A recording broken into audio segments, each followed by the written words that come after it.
நற்செய்தி வாசகம். மார்க் எழுதிய நற்செய்தி 4ஆம் அதிகாரம். ஆண்டவரின் உயிருள்ள வார்த்தைகள் 35 41 முடிய. அன்றொரு நாள் மாலை நேரம் இயேசு சீடர்களை நோக்கி, அக்கறைக்கு செல்வோம் வாருங்கள் என்றார்.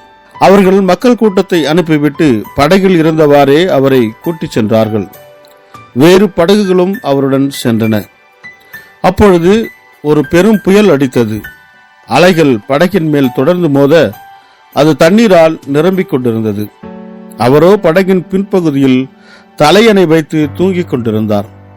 அவர்கள், போதகரே, சாக போகிறோமே, உமக்கு கவலை இல்லையா என்று சொல்லி அவரை எழுப்பினார்கள். அவர் விழித்தெழுந்து காற்றை கடிந்து கொண்டார்.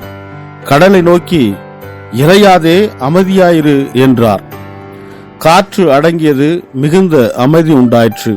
பின் அவர் அவர்களை நோக்கி, ஏன் அஞ்சுகிறீர்கள்? உங்களுக்கு இன்னும் நம்பிக்கை இல்லையா என்று கேட்டார். அவர்கள் பேரச்சம் கொண்டு, காற்றும் கடலும் இவருக்கு கீழ்ப்படுகின்றனவே, இவர் யாரோ என்று ஒருவரோடு ஒருவர் பேசிக் கொண்டார்கள். ಇದು வாழ்வுதரும் ಕ್ರಿಸ್ತುವಿನ ನற்ಸೆಯ್ದಿ. ಕ್ರಿಸ್ತುವೇ ಉಮக்கு புகழ். ಮಾರ್ಕ ಅಧ್ಯಾಯ 4 ವಚನ 35ರಿಂದ 41ರವರೆಗೆ. ಆ ದಿನ ಸಂಜೆ ಯೇಸು ತನ್ನ ಶಿಷ್ಯರಿಗೆ, ನನ್ನೊಂದಿಗೆ ಬನ್ನಿ, ಸರೋವರದ ಆಚೆ ದಡಕ್ಕೆ ಹೋಗೋಣ ಎಂದು ಹೇಳಿದನು. ಯೇಸು ಮತ್ತು ಆತನ ಶಿಷ್ಯರು ಅಲ್ಲಿದ್ದ ಜನರನ್ನು ಅಲ್ಲಿಯೇ ಬಿಟ್ಟು ಹೋದರು. ಯೇಸು ಕುಳಿತುಕೊಂಡು ಉಪದೇಶಿಸುತ್ತಿದ್ದ ದೋಣಿಯಲ್ಲಿಯೇ ಅವರು ಹೋದರು. ಅವರೊಂದಿಗೆ ಬೇರೆ ದೋಣಿಗಳು ಇದ್ದವು. ಅವರು ಹೋಗುತ್ತಿರಲು ಸರೋವರದ ಮೇಲೆ ಬಿರುಗಾಳಿ ಬೀಸಿತು. ಎತ್ತರವಾದ ಅಲೆಗಳು ದೋಣಿಗೆ ಅಪ್ಪಳಿಸತೊಡಗಿದ್ದರಿಂದ ದೋಣಿಯು ನೀರಿನಿಂದ ತುಂಬಿ ಹೋಯಿತು. ಯೇಸುವು ದೋಣಿಯ ಹಿಂಭಾಗದಲ್ಲಿ ತಲೆದಿಂಬಿನ ಮೇಲೆ ತಲೆಯನ್ನಿಟ್ಟು ನಿದ್ರಿಸುತ್ತಿದ್ದನು.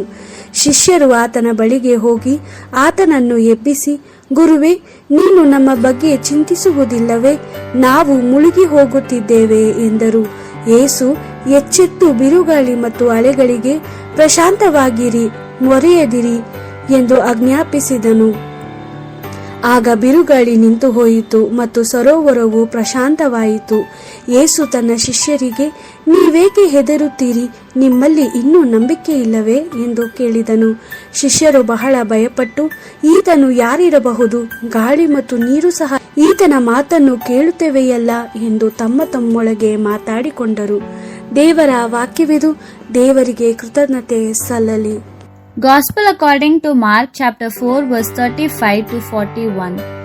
On the evening of that same day, Jesus said to his disciples, "Let us go across to the other side of the lake."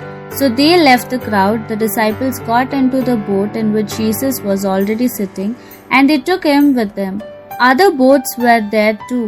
Suddenly a strong wind blew up, and the waves began to spill over into the boat so that it was about to fill with water.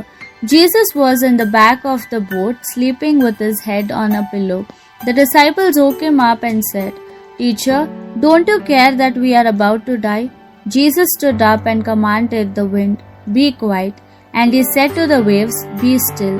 The wind died down and there was a great calm. Then Jesus said to his disciples, "Why are you frightened? Do you still have no faith?" But they were terribly afraid and began to say to one another, "Who is this man? Even the wind and the waves obey him." The Gospel of the Lord. Praise to you, Lord Jesus Christ.